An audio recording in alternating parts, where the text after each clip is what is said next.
அன்பு மாணவ செல்வங்கள் அனைவருக்கும் எனது முதற்கண் வணக்கம். நாம் இன்று 10ஆம் வகுப்பு பாடப்புத்தகத்தில் அமைந்துள்ள இயல் 5 கவிதை பேழை என்னும் தலைப்பில் அமைந்துள்ள திருவிளையாடல் புராணம் நூலில் இருக்கக்கூடிய பாடல்களை பற்றி தான் இங்கு பார்க்க போகிறோம். இதை யார் எழுதியுள்ளார் அப்படின்னு பார்த்தோம்னா பரஞ்சோதி முனிவர் அப்படிங்கிறவர் எழுதியிருக்காருப்பா. சரியா? இந்த பாடல் வரிகள் பார்ப்பதற்கு முன்பு நூல் வெளி என்ன என்பதை பார்த்துட்டு அதுக்கப்புறம் பாடல் உள்ள போலாம். திருவிளையாடல் கதைகள் சிலப்பதிகாரம் முதற்கொண்டே கூறப்பட்டு வந்தாலும் பரஞ்சோதி முனிவர் இயற்றிய திருவிளையாடல் புராணமே விரிவும் சிறப்பும் கொண்டது. அதாவது சிலப்பதிகாரத்தில இருந்தே திருவிளையாடல் கதைகளானது சொல்லப்பட்டு வந்துட்டு இருக்கு. தமிழிலுடைய முதல் காப்பியமான சிலப்பதிகாரத்திலேயே என்ன பண்ணிருக்கு, திருவிளையாடல் கதைகள் சொல்லியிருக்காங்க. இருந்தாலும் பரஞ்சோதி முனிவர் இயற்றிய திருவிளையாடல் புராணத்துலதான் விரிவும் சிறப்பும் கொண்டதாக அமைந்திருக்கு. இந்நூல் 3 காண்டங்களையும் 64 படலங்களையும் கொண்டுள்ளது. அதாவது மதுரை காண்டம், கூடற்காண்டம், திருவாலவாய் காண்டம் என்ற 3 காண்டங்கள், 64 படலங்கள். அதாவது காண்டம் என்பது பெரும்பிரிவு, படலம் என்பது உட்பிரிவு அப்படின்னு சொல்லுவாங்கப்பா. சரியா? பரஞ்சோதி முனிவர் திருமறைக்காட்டில், அதாவது திருமறைக்காடு அப்படிங்கிறது இன்றைய வேதாரண்யம் சொல்ற அந்த பகுதி, அங்கே பிறந்தவர். 17ஆம் நூற்றாண்டை சேர்ந்தவர், சிவபக்தி மிக்கவர். வேதாரண்ய புராணம், திருவிளையாடல் போற்றி கழிவென்பா, மதுரை பதிற்றுப்பத்தந்தாதி முதலிய இவர் இயற்றிய வேறு நூல்களாகும். நுழையும் முன் கற்றோருக்கு சென்ற இடமெல்லாம் சிறப்பு செய்வது தமிழ் கூறும் நல்லுலகம். அதாவது கல்வியில் சிறந்தவர்கள் எங்கு சென்றாலும் என்ன பண்ணுவாங்க, மதிக்கப்படுவாங்க. அரசரும் புலவருக்கு கவரி வீசுவர். இது ஒரு கதை. அதாவது மோசிகரனார் அப்படி சொல்லக்கூடிய ஒரு புலவர் என்ன பண்றாருன்னா, தகடூர் எரிந்த பெருஞ்சேரல் இரும்புரை அப்படின்னு சொல்லக்கூடிய மன்னனை பார்ப்பதற்காக போறார். அப்படி போகும்போது அங்கே களைப்பு மிகுதி. அவர் போன போது என்ன பண்ணாரு, ரொம்ப களைப்பா இருக்காரு. அதனால அங்கே முரசு கட்டிலே கண்ணை இருந்து தூங்கி விடுகிறார். அதாவது அது ஒரு அரச குற்றமான ஒரு செயல். அப்படிப்பட்ட அரச குற்றமான செயலை செய்தாலும் அந்த புலவருக்கு என்ன பண்ணல அப்படின்னா, அந்த மன்னன் அப்படிங்கிறவன் தண்டனை வழங்காமல் அவருக்கு அவருடைய தூக்கம் கலைந்து விடக்கூடாது அப்படிங்கிறத என்ன பண்றாரு, அங்கே அவருக்கு பக்கத்திலே நின்று அவருக்கு கவரி வீசி விடுறார் மன்னன். அப்படிப்பட்ட புலவர்களை மதித்த மன்னர்கள் என்ன பண்ணிருக்காங்க, இருக்காங்க. அது மட்டும் இல்லாம கண்ணுக்கு எட்டிய திசை வரை தெரியும் நிலங்களை புலவர்களுக்கு கொடை கொடுத்து மகிழ்ந்தனர். அவருடைய பாடலுடைய சிறப்பை போற்றி ஒன்று என்ன பண்றாங்க, எனக்கு இதுல இருந்து கண்ணுக்கு எட்டிய தூரம் எவ்வளவு நிலம் இருக்கோ அதெல்லாம் என்ன பண்றேன், இந்த புலவருக்கு எழுதி வைக்கிறேன் அப்படின்னு சொல்லி எழுதி வைத்த மன்னர்களும் இருக்கிறார்கள். இறைவனும் அறிவை போற்றுபவன், அறிவாய் நிற்பவன், அறிவு சிறந்த புலவருக்காக தூது சென்றவன், புலவரது அறிவு பெருமையை உணர்த்துபவன். புலவருடைய அறிவு திறனை உணர்த்திய ஒரு பாடப்பகுதி தான் நமக்கு என்ன பண்ண போறோம், இங்க பார்க்க போறோம். சரியாப்பா? பாடல் வரிகள் என்ன அப்படின்னு பார்க்கறதுக்கு முன்னாடி இந்த பாடத்தினுடைய கதை சுருக்கம்னு சொல்லுவோம் இல்லையா, அதை பார்த்துட்டு அதுக்கப்புறம் பாடல் வரிகளுக்குள்ள போலாம். அதாவது கதை சுருக்கம். பாண்டிய நாட்டை ஆட்சி புரிந்த குசேல பாண்டியன் என்னும் மன்னன் தமிழ் புலமையில் சிறந்து விளங்கினான். இதை கபிலர் நன்கு உணர்ந்தார். இதை என்ன பண்றாரா, தன்னுடைய நண்பரான இடைக்காலரிடம் கூறி, உன்னுடைய கவிதை வரிகளை அந்த மன்னரிடம் சென்று பாடுவாயாக அப்படின்னு சொல்றார். தன்னுடைய நண்பருடைய பேச்சை கேட்டு இடைக்காலர் என்ன பண்ணாரு, தாம் இயற்றிய கவிதையினை மன்னர் முன் பாட அதை பொருட்படுத்தாமல் மன்னர் அவமானப்படுத்துகிறார். மனம் வருந்திய இடைக்காடனார் இறைவனிடம் சென்று முறையிடுகிறார். மன்னனுடைய பிழையை உணர்த்துவதற்காக இறைவன் என்ன பண்றாரு அப்படின்னா, கடம்பவன கோயிலை விட்டு நீங்கி திரு ஆலவாயில், அதாவது வட திரு ஆலவாயில் சென்று தங்குகிறார். இதை அறிந்த மன்னன் தன் பிழையை பொறுத்தருளுமாறு இறைவனிடம் வேண்டுகிறார். இடைக்காடனருக்கு சிறப்பு செய்தார். இறைவனும் கோயிலுக்கு திரும்புகிறார். அதாவது தான் செய்த தவறுக்காக என்ன பண்ணாரு, இடைக்காடனார்கிட்ட போய் அவர்கிட்ட மன்னிப்பு கேட்டு சிறப்பு செய்யறாரு. இறைவனும் கோயிலுக்கு திரும்புறார். பாடல் வரிகளை சொல்லி அதற்கான பொருள் சொல்றேன், கவனிங்கப்பா. சரியா? நம்ம பார்க்கக்கூடியது முதல் பாடல். கழித்த பெரும் கேள்வியினான் எனக் கேட்டு முழுது உணர்ந்த கபிலந்தன்பால் மொழிந்த பெரும் காதல் மிகு கேண்மையினான் இடைக்காட்டு புலவன் தென் சொல் மொழிந்த அரசந்தனை காண்டும் எனத் தொடுத்த வணுவலொன்று மூறித் தீண்டேன் வழிந்து ஒழுகும் தாரணை கண்டு தொடுத்த உரைப்பணுகள் வாசித்தானால். இதுதான் பாடல் வரி. இதனோட பொருள் என்ன அப்படின்னு பார்த்தோம்னா, குசேல பாண்டியன் என்னும் பாண்டிய மன்னன் மிகுந்த கல்வி அறிவு மிக்கவன் என்று கற்றோர்கள் கூற கேட்டார். இடைக்காடருக்கு அவர் ஒரு சிறந்த கல்வி அறிவு மிக்கவர் அப்படிங்கிற செய்தி சேருது. அதுக்காக இடைக்காடர் என்னும் புலவர் என்ன பண்ணார்னா, கலைகளை முழுவதும் உணர்ந்த நண்பர் கபிலனுடைய கபிலன் சொல்றாரு. அவர் இடைக்காடர் என்ன சொல்றாரு, மன்னன் குசேல மன்னன் எப்படிப்பட்டவன், கல்வி அறிவு மிக்கவன். அவனுடைய முன்னாடி என்ன பண்ண, நீ பாடல் வரிகளை, நீ எழுதிய பாடல்களை என்ன பண்ண, போய் வாசிச்சு காட்டு, அதற்கான சிறப்பை மன்னன் செய்வான் அப்படின்னு சொல்றாரு. மிகவும் இனிய தேனொழுகும் வேப்பம் மாலையினை அணிந்த பாண்டியனுடைய அவைக்கு சென்று தான் இயற்றிய கவிதையை படித்தார். அதே மாதிரி இடைக்காட்டு புலவர் என்ன பண்றாரு, தான் எழுதிய அந்த தேனொழுகும் இனிமை மிகுந்த அந்த பாடலை எடுத்து சென்று இடைக்காட்டு புலவன் பாண்டியன் குசேல மன்னனிடம் சென்று வாசிக்கிறார். அப்படி வாசிக்கும் போது என்ன நடக்குதுன்னா, ஒரு சற்றும் சிறிது கூட என்ன பண்ணல, தலையசைக்காமல் இடைக்காட்டு புலவனுடைய கவிதையை அவமதிக்கிறார் மன்னன். உடனே இடைக்காட்டு புலவன் வருத்தப்படுறார். அதுதான் 2வது பாடல். மன்னன் தன் புலமையை மதியாமை குறித்து இறைவனிடம் முறையிடல். மன்னன் நான் போய் பாடலை பாடினேன், ஆனா என்ன பண்ணல, கொஞ்சம் கூட மதிக்கல அப்படின்னு இறைவனிடம் சென்று முறையிடுகிறார். அதுதான் 2வது பாடல். பார்க்கலாம். சந்நிதியில் விழுந்து எழுந்த தமிழறியும் பெருமானே, தன்னை சார்ந்தோர் நல்நிதியே திரு ஆலவாயுடைய நாயகனே, நகுதார் வேப்பன் பொன்னிதி போல் அளவு இறந்த கல்வியும் மிக்கு உளன் என்று புகழக் கேட்டு சொல் நிறையும் கவிதொடுத்தேன் அவமதித்தான் சிறிதும் உடைதுலக்கான் ஆகி. இடைக்காடனார் இறைவன் திருமுன் விழுந்து வணங்கி எழுந்து, தமிழறியும் பெருமானே, அடியார்க்கு நல்நிதி போன்றவனே, திருவாலவாயில் உறையும் இறைவனே, அழகிய வேப்பமலர் மாலையினை அணிந்த பாண்டிய மன்னன் பொருட்செல்வத்தோடு கல்வி செல்வமும் மிக்க உடையவன் என கூற கேட்டு அவன் முன் சென்று சொற்சுவை நிரம்பிய கவிதையை பாடினேன். அவனோ சிறிதும் தலையை அசைக்காமல் என்னை அவமதித்து விட்டான் அப்படின்னு சொல்லி இன்னும் சில விஷயங்கள் சொல்றாரு. அதுதான் 3வது பாட்டு. என்னை இகழ்ந்தனோ சொல்வடிவாய் நின் இடம்பிரியா இமைப்பாவை, தன்னையும் சொல் பொருளுமாக உன்னையுமே இகழ்ந்தனன். என் தனக்கு யாது என்னா முன்னை மொழிந்து இடைக்காடனர் தனியாது முனிவு ஈர்ப்ப முந்திச் சென்றான். அன்னவுரை திருச்செவியில் ஊறுபாடு என உரைப்ப அருளின் மூர்த்தி. இது அடுத்த பாட்டு.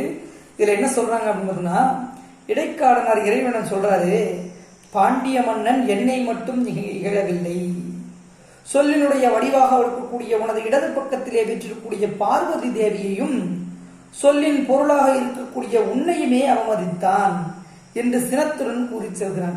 ரொம்ப கோபப்பட்டு போறாரு. அவரது சொல் வேற்படையை போல, அதாவது வேல் எடுத்து காதல குத்துனா எப்படி இருக்குமோ அது போல இறைவனுடைய செவியிலே சென்று தைக்கிறது. அதுதான்ப்பா 3வது பாடல். 3வது பாடலோட பொருள் புரியுதாப்பா? அடுத்து நம்ம 4வது பாடல் பார்க்க போறோம்ப்பா.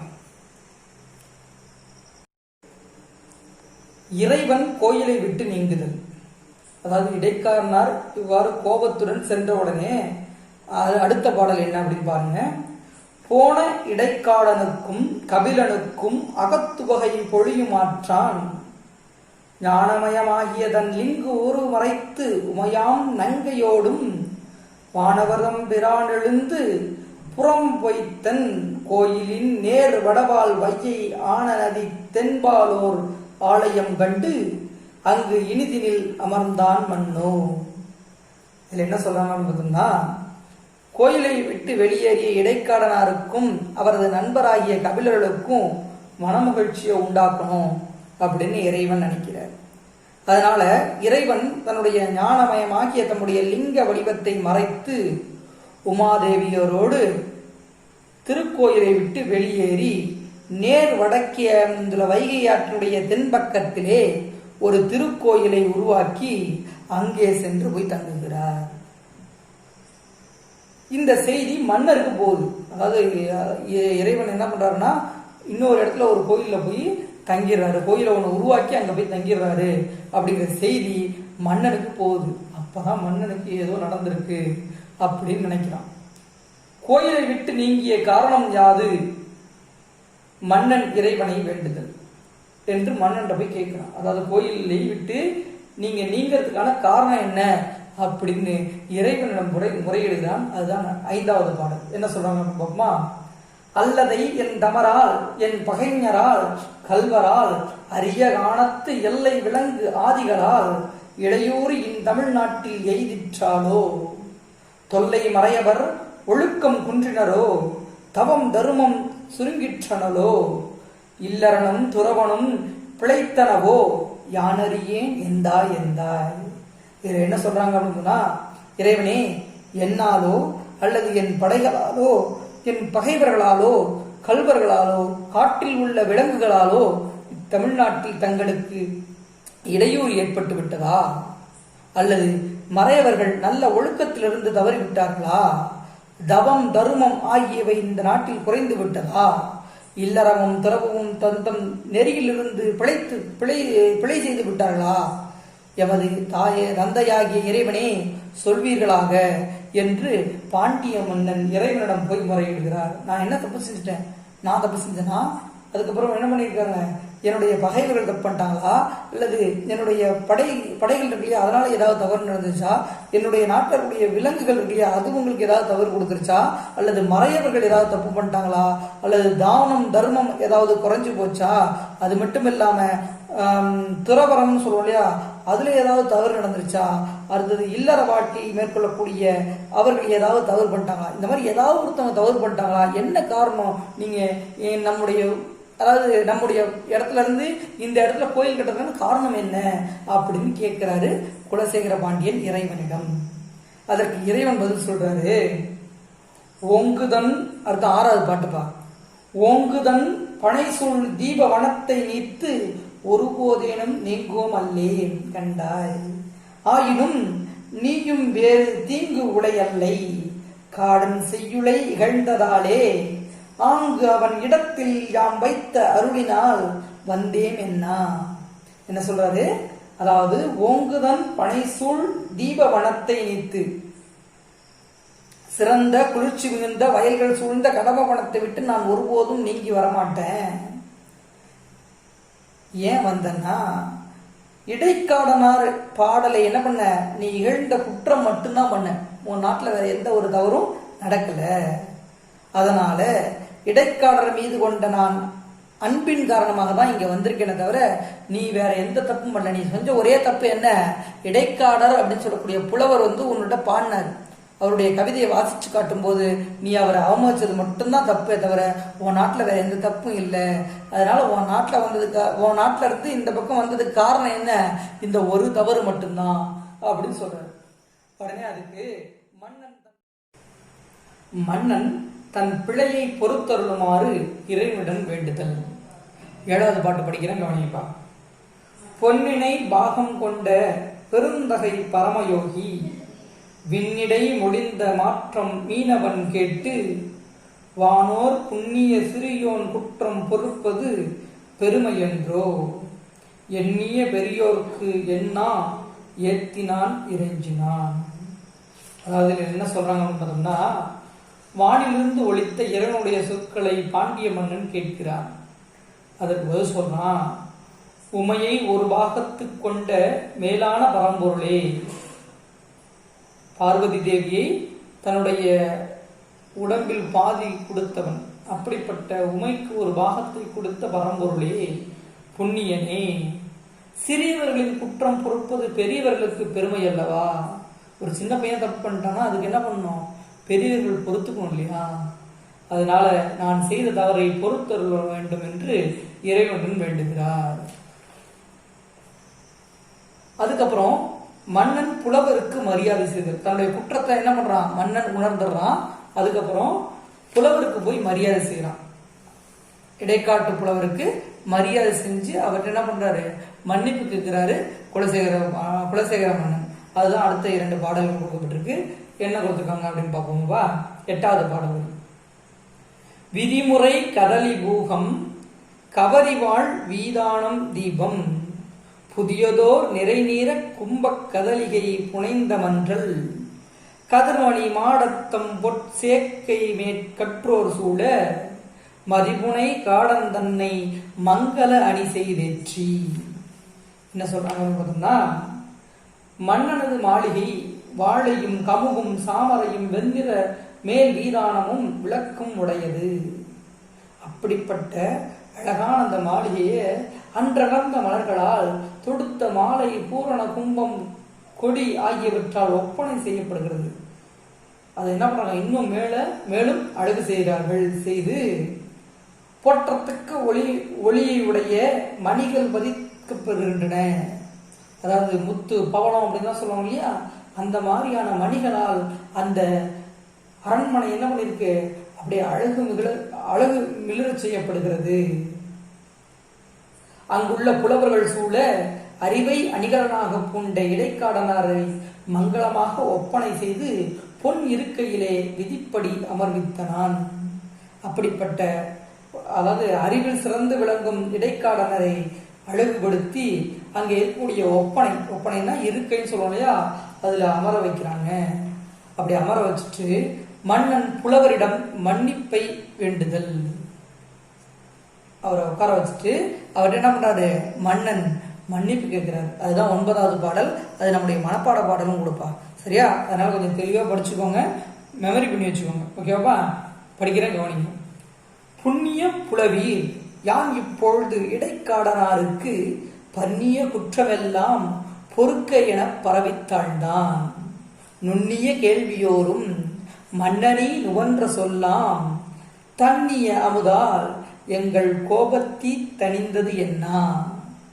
பாடல்களில் புரியுதப்பா? என்ன சொல்றாங்கன்னா, புண்ணிய புலவீர், அதாவது புண்ணிய வடிவான புலவர்களே, நான் இடைக்காடனாருக்கு செய்த குற்றத்தை பொறுத்து கொள்ள வேண்டும் என்று குலசேகரவாணி என்ன பண்றாரு, மன்னன் அங்க இருக்கக்கூடிய புலவர்கள் இருவர்ட்டையும் பார்த்து கேட்கிறாரு, கபிலர்ட்டையும் இடைக்காடனார்.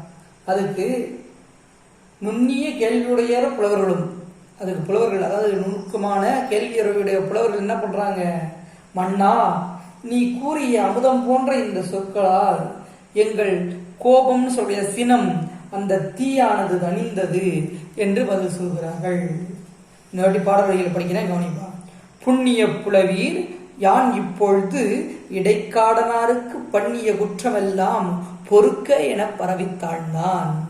நுண்ணிய கேள்வியோரும் மன்னனி நுகன்ற சொல்லாம் தண்ணிய அமுதால் எங்கள் கோபத்தீ தணிந்தது என்ன அப்படின்னு சொல்லி அவர்களுக்கு மன்னிப்பு கொடுக்குறாங்கப்பா. யாருக்கு? அதாவது குசேல பாண்டியனை என்ன பண்றாங்க, இடைக்காடனாரும் கபிலரும் மன்னிக்கிறாங்க. அதோட பாடல்கள் நமக்கு முடிக்கிறாங்கப்பா. நன்றி, வணக்கம்.